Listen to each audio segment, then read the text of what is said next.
Kemi handed him a briefcase stuffed with crisp Naira notes to Lekin, a wiry mechanic with debts deeper than the Obi Hill Lagoon, who she hired to tamper with Uzodinma's Bentley. Lekin sliced the brake lines and loosened the lug nuts on the rear tires, with his hands trembling as he sealed Uzodinma's fate.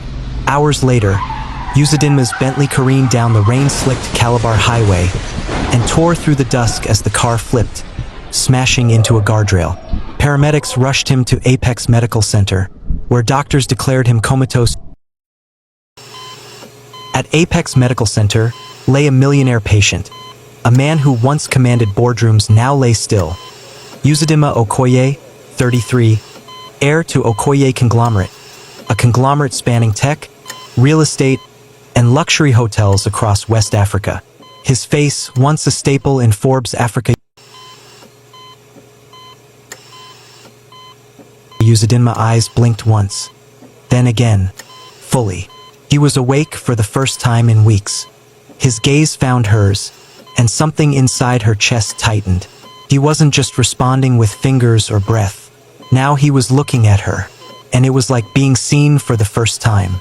Tears welled in her eyes before she could stop them. "Hi," she whispered. "You're really back."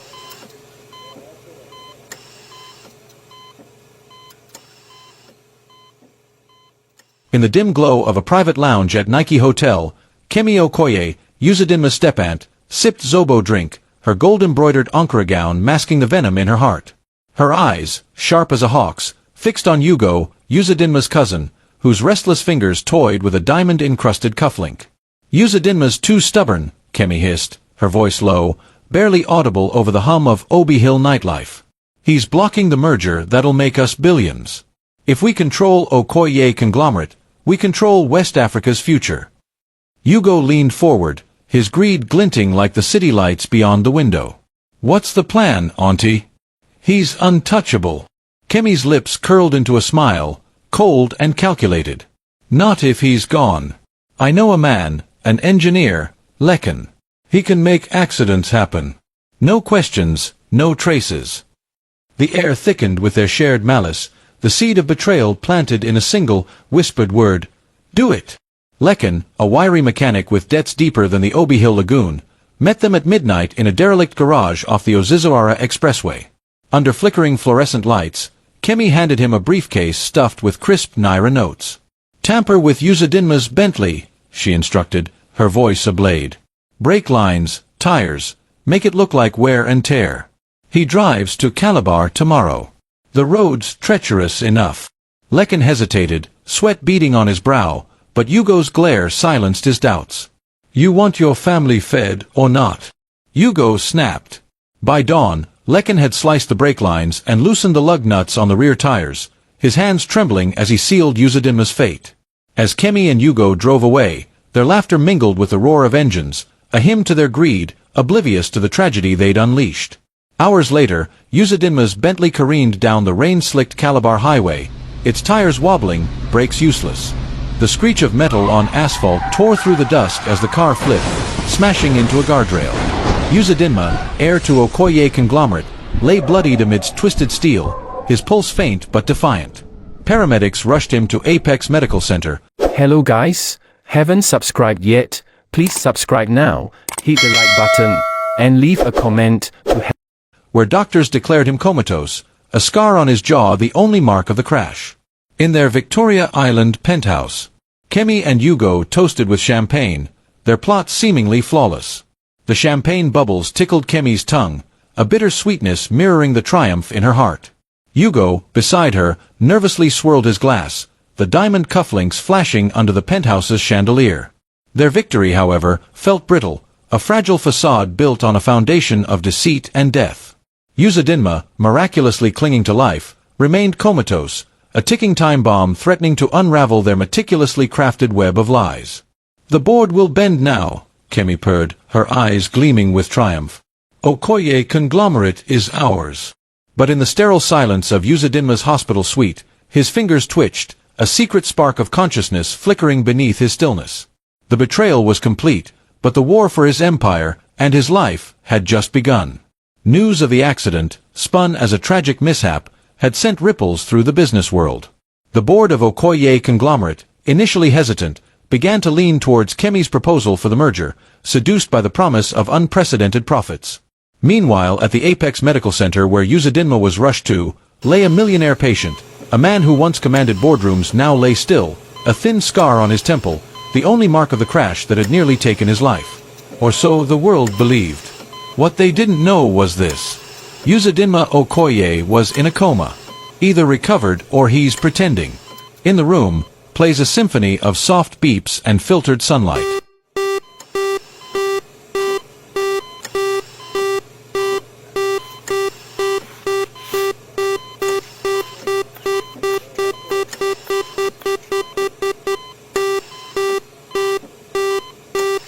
Everything was white. White curtains, white walls, white bed sheets, white silence. In the center of it all lay a man who hadn't moved in 12 days. His name was Uzodinma Okoye, 33, heir to Okoye conglomerate, a conglomerate spanning tech, real estate, and luxury hotels across West Africa. His face, once a staple in Forbes Africa, was still, a faint scar on his jaw, the only remnant of a car crash on the Ozizoara Expressway. The world believed he was in a coma, but when he hears his nurse's confession, everything around him changes. He falls in love with her voice before her face, with her courage before her touch. Uzodinma was awake, his eyes shut but his mind racing. He'd come to, for days after the crash, the memory of screeching tires and a tampered brake line burning in his mind. He chose silence, feigning coma to uncover who wanted him gone. His empire was at stake, and so was his life. Outside his suite, the thick glass door of his private hospital, muffled voices broke the quiet. Voices hissed like static. "This is our moment, Hugo," said Kemi, Uzodinma's step-aunt, her voice sharp as a tailor's scissors. Draped in a custom Ankara gown, she was the picture of elegance, but her words dripped venom. "The board is panicking. If we don't act, Okoye conglomerate will slip through our fingers." Hugo, Uzodinma's cousin, adjusted his agbada, his gold watch glinting. But the lawyer, Namdi, is still loyal to him. And that nurse, she's too nosy. Kemi's laugh was cold. Namdi's loyalty can be bought. As for the nurse, keep her in line. We control the narrative. Uzodinma may never wake. Soon, we'll control everything. They perform a ritual blessing to feign public concern, ironically using traditional rites they privately scorn. Inside the room, Uzodinma's heart pounded beneath the surface of his motionless body. So, it was true. He had suspected the crash wasn't an accident. A last-minute trip to Calabar ended with a shredded guardrail, a flipped car, and a diagnosis of non-traumatic coma. But Uzodinma had regained consciousness within 4 days and chosen not to speak. Not yet. He needed time. He needed to know who had betrayed him. And now, at least partly, he did. His family, his own blood, wanted him erased. The door slid open, and softer footsteps entered. Footsteps slower this time. Different. Uzodinma knew that rhythm already. Gentle, careful, measured. Her presence was different, like a breeze through a stuffy room angel. "Good morning, Mr. Okoye," she said, her Igbo accent warm but professional. Her voice was soft but clear. No false sweetness. "It's just me." She moved around the bed with calm efficiency, checking his vitals, adjusting his blanket, brushing his hair back slightly with a practiced hand. There was no pity in her touch, only professionalism, and something else, something Uzodinma couldn't name yet. "It's just us now. Let's keep you comfortable," she whispered. "Your vitals are strong today," she said, scribbling in her chart. She paused, her voice dropping to a whisper. "I don't know if you can hear me, but something's not right here. I hear things.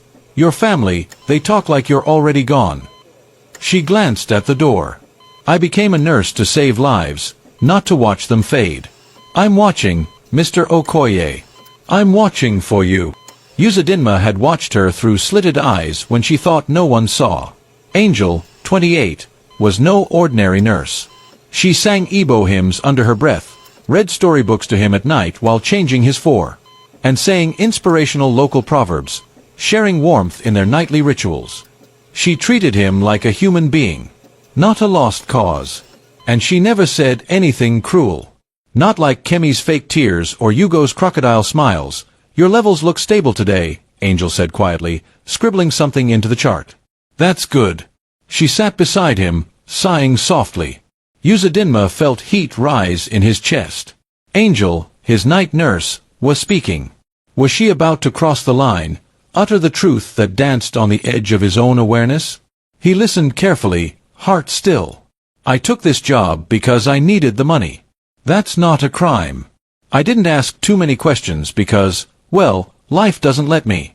But now that I'm here, I see things. I hear things, and they don't sit right. She glanced toward the door. Your cousin came in yesterday when you were asleep, or well, asleep. He told someone over the phone that you weren't waking up any time soon, and the tone in his voice. She swallowed, the sound amplified in the quiet room. It scared me. I don't know what kind of family you have, Mr. Okoye, but I think they want you gone. Uzodinma's finger twitched, a reflex he couldn't stop. Angel didn't notice. I should say nothing, she whispered. I should just take my paycheck and keep quiet, but I can't. I've lost too much already. I became a nurse to help people. And whether you're listening or not, I won't be part of something that lets someone fade away just because they're inconvenient. She stood slowly. I'm going to start keeping 2 logs, she murmured. One for them and one that's honest. Angel's words lit something in him. Hope, fragile but fierce. Hope that hadn't dared to flicker since the moment he realized Kemi's betrayal. Kemi, his own blood, whispering sweet nothings while plotting his demise. It was all about the conglomerate. Kemi, always envious of Uzodinma's success, now saw his chance to seize the Okoye empire. Uzodinma felt something stir in his chest that hadn't moved in a long time. He tried to remember the feel of sun on his face. Here's to making Angel adjusted the 4-1 last time, then placed a book on the table beside him. Tonight, I'm going to read to you something real, something human. She walked out without another word. The door clicked shut, and in the stillness, Uzodinma Okoye blinked once, slow, controlled. He would wait, but not for long. The nights at Apex Medical were quiet, when the silence felt loudest with the hum of generators blending with Obi Hill, distant pulse. After the last round of checks and the cleaning staff left, Angel would dim the lights and sit by Uzodinma's bedside. The only sounds the soft beep of machines and the wind brushing the high windows of the private recovery wing. It had been 3 weeks since she took the assignment. 3 weeks of watching Uzodinma Okoye, once a name she had only seen in magazines and headlines, lie still like a statue carved from grief. But something was off. Deeply off. She noticed it first with the medications. On her second week, she checked the chart and paused. The sedative dosage hadn't changed despite no signs of agitation, seizures, or trauma. In fact, it hadn't been reviewed at all. Then came the nutrition logs. The physician's visits were increasingly rare. Vitals were logged, but never evaluated. Even the speech therapist, who was supposed to visit weekly, hadn't shown up once. And yet there was no urgency from anyone, no concern, just polite nods and cold reminders to stick to protocol. She had worked in enough care facilities to know the quiet signs of negligence. But this felt like something else, something intentional. That evening, she brought in her own copy of Married but Single, a book her mother used to read when nights at home felt too dark. She flipped through the pages as she spoke to Uzodinma. You probably hate this book, she said softly, placing it on the table. I mean, you're a businessman, practical, hotels, contracts, numbers, but I always like this one. It's about someone who gets lost and then finds meaning in the simplest things. She reached for his wrist, checking his pulse again. Still steady, still strong. You know, she added, glancing at the 4-bag. I asked Dr. Adebayo yesterday about your sedative dose. He brushed me off. Said it was per family request.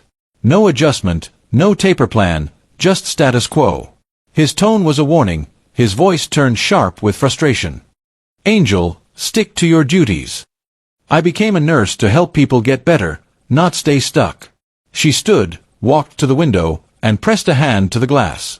I don't know who you really are, Uzodinma, but I'm starting to believe you're more awake than anyone wants to admit. Her fingers curled into a fist. I'm changing your protocol. Not everything, just a little. I know how to do it without raising alarms, and if anyone asks, I'll take the heat. She turned back to him. But I can't sit by and watch you disappear like this. I've done that before, and I can't do it again. She reached for her notebook and began writing in a second log, one she kept hidden in her locker, a real record of meds, reflex responses, vitals, and her own observations. She didn't notice that Uzodinma's eyes moved slightly beneath their lids. At midnight, she returned with her thermos of Zobo drink on the table, and a blanket draped over her shoulders. I should go home, she whispered. But I can't sleep anyway. She sat beside him again, pulled out the book, and opened to the first chapter. And then, after a moment of stillness, she closed it. Instead, she spoke, not to fill the air, but to empty her heart. I wasn't supposed to be your nurse, you know, she said. I was filling in for someone else. Emergency call. The original nurse backed out last minute. I didn't ask why. Her voice cracked. I thought it was fate. Finally, an assignment that paid enough to help me pay off my dad's loans he borrowed for my schooling. But now she leaned forward, elbows on her knees. I heard Kemi say something in the hallway. She thought I was on break. She said, we just need to keep him sedated until things are finalized. Hugo nodded like it was nothing. Angel paused, her hands trembled. I came here to help, but now I'm afraid I was hired to help someone die. She looked up at Uzodinma, his face still and unmoved. I don't know if you can hear me, but I had to say it out loud. I won't do it. I won't be part of something cruel. She stood slowly, voice barely a whisper. I don't know what's going on, but I'm with you whether or not you ever wake up. She touched his hand lightly. You're not alone. And then she left, the door closing gently behind her. Inside the room, a single tear slipped from the corner of Uzodinma's eye. He wasn't alone. And maybe, just maybe, he wouldn't have to pretend for much longer. Angel said nothing to the doctors, nothing to the hospital director, nothing to the Okoye family. But every night she spoke to Uzodinma. She told him about her life in bits and pieces. She shared stories of her life, growing up in Enugu, including the death of her younger brother due to a corrupt hospital's neglect. Her mother's pepper soup recipe and her dream of opening a clinic for rural women. She talked about her early days as a nursing student, patients who had changed her, shifts that broke her, and small kindnesses that kept her going. She talked about her father, a quiet engineer who believed that doing good didn't need an audience, it just needed consistency. Uzodinma listened. He couldn't move much yet, couldn't speak, but he heard her. And it was more than the sound of her voice. It was the truth in it. In a world that had taught him to distrust everyone, Angel spoke like someone who hadn't yet given up on people. Every night, she arrived a little earlier, stayed a little longer. He was falling in love with her voice before her face, with her courage before her touch. He knew he needed her help to escape and expose Kemi's treachery. But he also knew that involving her put her in grave danger. He had to be careful. He had to find a way to communicate. She started experimenting with small neurological stimulation tests and herbal therapies, not anything that would raise red flags, just enough to see if his body could respond. A pinch of his palm, a light pressure on his eyelids. Gentle sensory cues. One evening, as she was adjusting his blanket, Kemi and Hugo visited again. They stood by the bedside, their expensive clothings reeking and smelling of power and arrogance. Still sleeping, cousin? Hugo sneered, his voice low and menacing. Such a shame. All that wealth, all that influence, gone to waste. But don't worry, we will make sure it's all put to good use. For the family, of course. He leaned closer, his breath hot on Uzodinma's face. Uzodinma felt a surge of adrenaline. He had to warn Angel. He had to protect her. As they turned to leave, Uzodinma focused all his will, all his energy, on a single muscle in his hand. He twitched his finger. Just once. Upon hearing the twitching, Kemi stopped, her back to the bed. Hugo turned slowly, his face contorted in a mixture of shock and fury. Did you just move? Angel, who had been quietly taking notes at her station, looked up, feigning surprise. Move, sir? I didn't see anything. Hugo glared at her, suspicion burning in his eyes. I could have sworn. He trailed off, shaking his head. I must be imagining things. Just make sure he's comfortable, nurse. And keep him quiet. He strode out of the room, leaving a chilling silence in his wake. Hello guys, haven't subscribed yet? Please subscribe now, hit the like button, and leave a comment to help. Angel rushed to Uzodinma's side, her eyes wide with alarm. Did you do that on purpose? Uzodinma blinked once. Yes. Angel froze. Her eyes widened. Her breath caught. She leaned in closer. There it was again. A slow, deliberate curl of his finger. Angel covered her mouth with both hands. Oh my God. She stood abruptly, nearly knocking over the stool behind her. Angel gasped. He knows. He suspects. We have to do something. For a few seconds, all she could do was stare at him, chest rising and falling fast, heart racing. Then she laughed, quiet and breathless, a stunned, joyful sound. You can hear me, she said, stepping back to his side. Uzodinma, you're in there. You've been listening this whole time, haven't you? She blinked away tears, reaching for his hand. Okay. Oh, we're going to do this slowly. All right. One finger for yes, nothing for no. Can you understand that? A pause, then another curl of his finger. Angel let out a shaky laugh. This is insane. No one's going to believe this, but I do. I believe you. From that night on, everything changed. That night, Angel brought in a small, worn alphabet board. It belonged to the pediatric ward. Let's see if this works, she said, her voice trembling. She held the board in front of Uzodinma, pointing to each letter in turn. Can you blink when I get to the right one? Their routine shifted. Now there was a new rhythm, a new language between them. One blink, one twitch, one squeeze. Yes, no, maybe. She brought flashcards, started using a basic alphabet chart. It was slow, sometimes frustrating, but Uzodinma tried. He wanted to try. And Angel, she was patient, careful, and warm.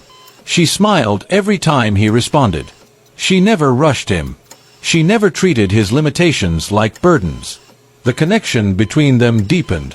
It was slow, agonizing work. But letter by letter, word by word, Uzodinma began to communicate. Uzodinma learned her favorite songs, her favorite flavor of zobo and coffee. Angel, in turn, learned things about him he had never told anyone. Not with words, just with looks, reactions, questions she would ask, and the way he would twitch once for yes. Stay still for no. You never wanted this life, did you? She asked one night, eyes scanning his chart while her fingers gently smoothed the edge of his sleeve, his finger curled. Yes, you just wanted peace, not power. Another yes. She sat down beside him. I think I get it. I never wanted to be a nurse just to pay the bills. I wanted to help. But somewhere along the way, I started surviving instead of living. Uzodinma moved his hand slightly, trying to reach hers. She took it without hesitation. I won't let them do this to you, she said. I don't care what they want. You're coming back. We're going to get you back. In that moment, for the first time in years, Uzodinma Okoye didn't feel like a name on a contract or a line in a will. He felt human because someone had chosen to believe in him even when he couldn't speak. And now with her help, he was ready to fight back. In the days that followed, a quiet current of urgency ran beneath every moment Angel and Uzodinma shared. By day, Angel played the obedient nurse, logging routine notes, adjusting the four with steady hands, nodding politely to Kemi's condescending remarks, and Yugo's fake concern. But at night, she and Uzodinma became something else. Not just patient and nurse, but partners, co-conspirators, survivors. She had memorized his signals. One twitch for yes, a finger tap for no. A faint breath change when something scared him. They were getting good at this. One evening, as she massaged his left hand to stimulate muscle tone, she whispered, I know you want to expose them, but we need proof. Real proof. And we need to be careful. Uzodinma managed a faint blink, his newest response, then twitched his finger once. Yes, Angel pulled a tiny device from her pocket, a sleek pin-sized camera she had borrowed from a journalist friend. It wasn't hospital standard issue, but it was discreet, high resolution, and had saved more than one whistleblower in the past. "I'll place it in the medication cabinet," she said softly. "That's where Hugo and Kemi always talk when they think no one's around. I've seen them whispering, giving instructions to the night staff. It's time someone else saw what they're doing." Uzodinma's eyes flickered in agreement. That night, when she was certain no one was watching, Angel slipped into the bedroom.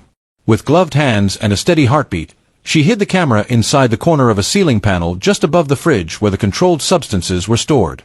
The motion sensor clicked to life. Now they waited. 2 nights later, the plan paid off. Angel returned to retrieve the camera early that morning before the cleaners arrived. She watched the footage in the break room. Headphones in, laptop open, heart pounding. At first, just silence, then footsteps. Hugo's voice. "She's getting too involved," he muttered. "That nurse, she's not stupid. Let her ask questions," Kemi replied calmly. "As long as she doesn't start writing reports, we're fine. Besides, we'll be done soon. We give it 2 more weeks, then we file the DNR motion." Angel froze. Uzodinma has no living will. Hugo said, "Won't that raise red flags?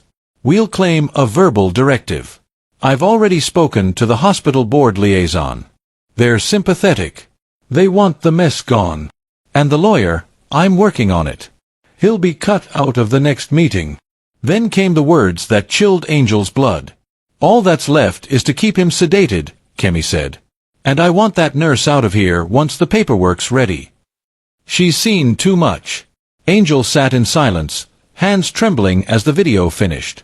She saved the file 3 times, once to her USB, once to an encrypted cloud server, and once on her locked phone. Then with Uzodinma's help, she drafted a message to send it. "Who do we trust?" she asked. That night, sitting by his bed with her laptop, Uzodinma blinked once, then once again, Angel hesitated. 2 blinks. She opened her notebook, flipping to a list of names he had painstakingly helped her form letter by letter. At the top, Namdi Ugana, his father's old friend and legal advisor, Uzodinma's longtime personal attorney, a judge known for his incorruptibility, loyal, discreet, locked out by the family after Uzodinma's accident. "I'll send it to him," she said. "We'll know what to do." That night, she uploaded the video with a short message. "Mr. Namdi, I believe you are the only person who ever truly stood by Uzodinma Okoye. He is alive, and what's happening here is a crime. This footage proves it. Please help us, Angel Ellis." She hit send. Then she held Uzodinma's hand and whispered, "They won't win." He moved his fingers in hers just slightly. It was enough. In the early hours of the morning, her phone buzzed. A message from Namdi Ugana. Subject, Re-G. Okoye conglomerate received. "I'm on my way. Do not speak to anyone else. Keep him safe. We're not alone in this anymore." Angel turned to Uzodinma, still asleep, but no longer alone. The game had changed. Now it was time to fight back. Uzodinma opened his eyes on a Wednesday morning. It was subtle at first, just a sliver of hazel between his lashes. Angel had been adjusting his oxygen monitor when she noticed the flutter. Her breath caught. Uzodinma. His eyes blinked once, then again, fully. He was awake for the first time in weeks. His gaze found hers, and something inside her chest tightened. He wasn't just responding with fingers or breath. Now he was looking at her. And it was like being seen for the first time. Tears welled in her eyes before she could stop them. "Hi," she whispered. "You're really back." He tried to speak, but his throat was dry, unused. She shook her head gently, placed a finger to her lips. "Don't rush. We'll take it slow. You're safe." She helped him sit up, propped by pillows. It was a delicate process, but they had prepared for this moment. Muscle memory, reflex checks, incremental healing. What they hadn't prepared for was the quiet between them now. Not the silence of fear, but something sacred. Later that evening, she came back after her shift, carrying a thermos of Zobo and tea in a small notebook. "Thought we might talk," she said. Real words this time. Uzodinma smiled faintly. His voice was rough, broken, but he managed one syllable. "Tea," she laughed, passing him the cup. They talked in short bursts over the next hour, him mostly listening, nodding, resting, but his eyes never left hers. She told him about the emails with Namdi Ugana, how he was coming with a legal team, how everything was set in motion. "You'll have control of your estate again," she said. "And justice, you just have to hold on a little longer." Uzodinma didn't answer immediately. Then softly, he rasped, "You held on for me." She nodded, suddenly unable to meet his gaze. A beat passed. The room dimmed around them. Uzodinma's hand reached slowly for hers. "You saved me," he whispered. Angel exhaled sharply, emotion rushing forward like a tide. "I didn't know what I was doing at first," she confessed. "I just knew I couldn't be part of something cruel. But the more I sat here with you, the more I read, the more I talked. She looked down. I started to care about the man you are. Not the money, not the name. Just you." Uzodinma's eyes softened. "Angel." She shook her head, blinking fast. "I know it's not professional. I know I'm not supposed to say this, but I think I'm falling for you. And I hate that it's at the worst possible time." Her voice cracked. "You've been through hell. You don't need someone like me complicating things." Uzodinma's grip on her hand tightened ever so slightly. "You're the only thing that's made any of this make sense." Angel's breath caught. He smiled. "Weak but real. You didn't complicate anything. You brought me back." She wiped at her eyes with the sleeve of her cardigan, laughing softly through the tears. "This is insane," she said. "I'm crying over my patient." "I'm not your patient," he whispered. "Not anymore."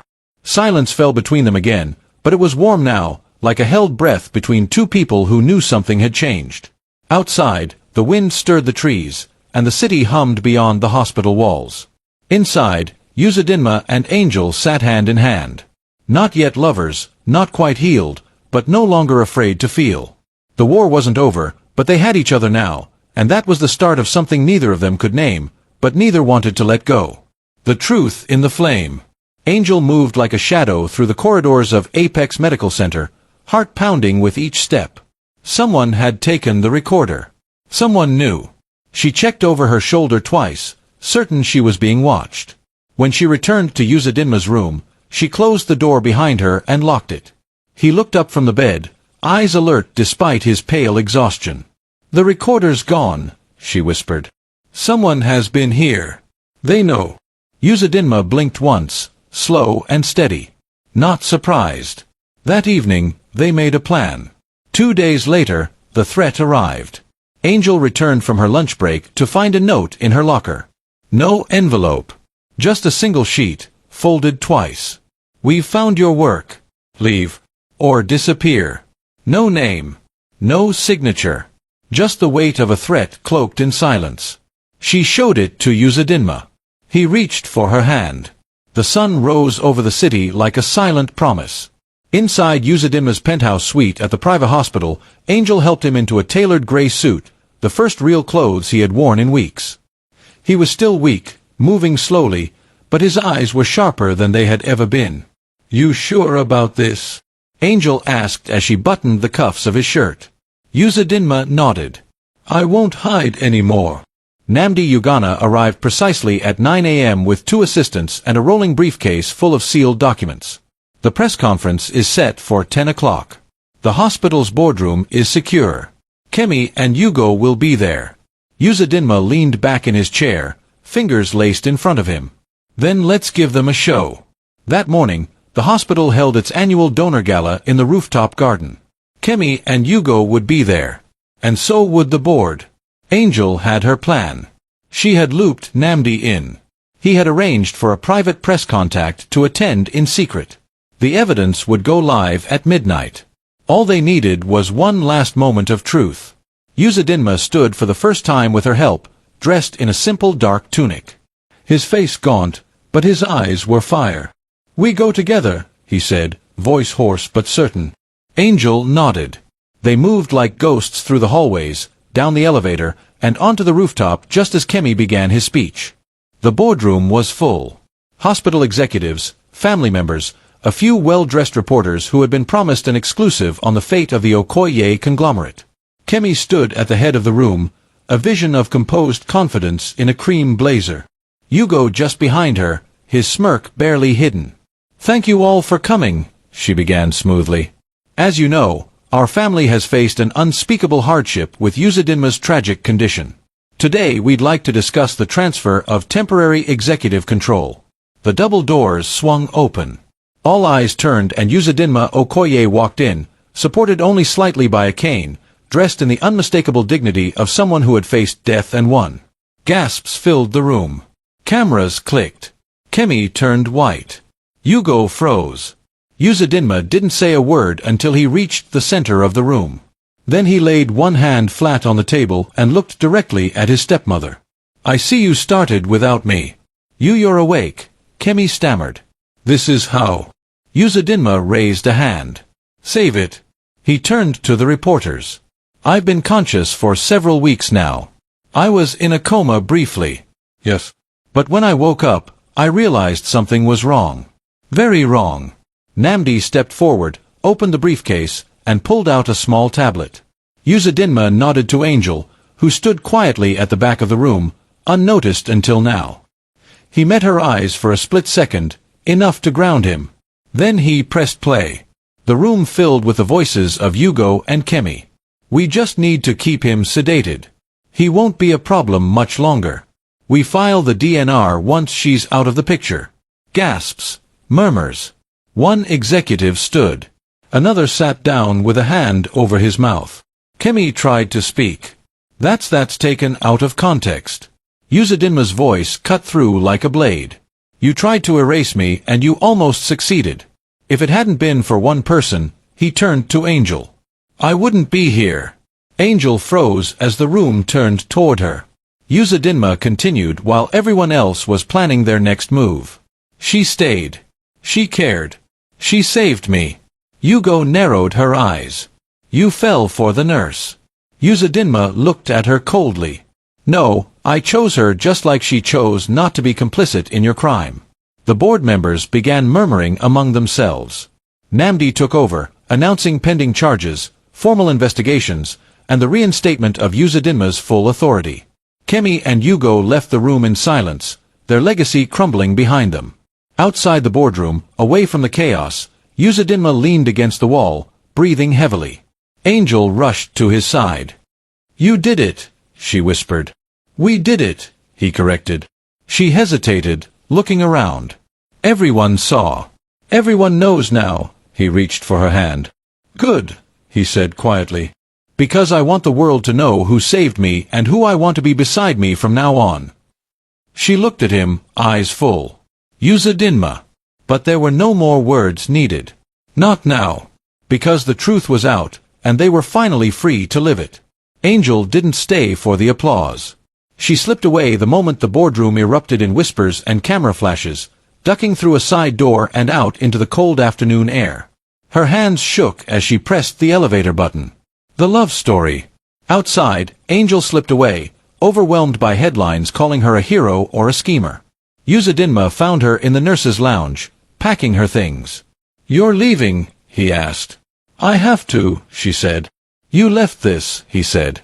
"You didn't think I'd let it go on red, did you?" Angel's cheeks flushed.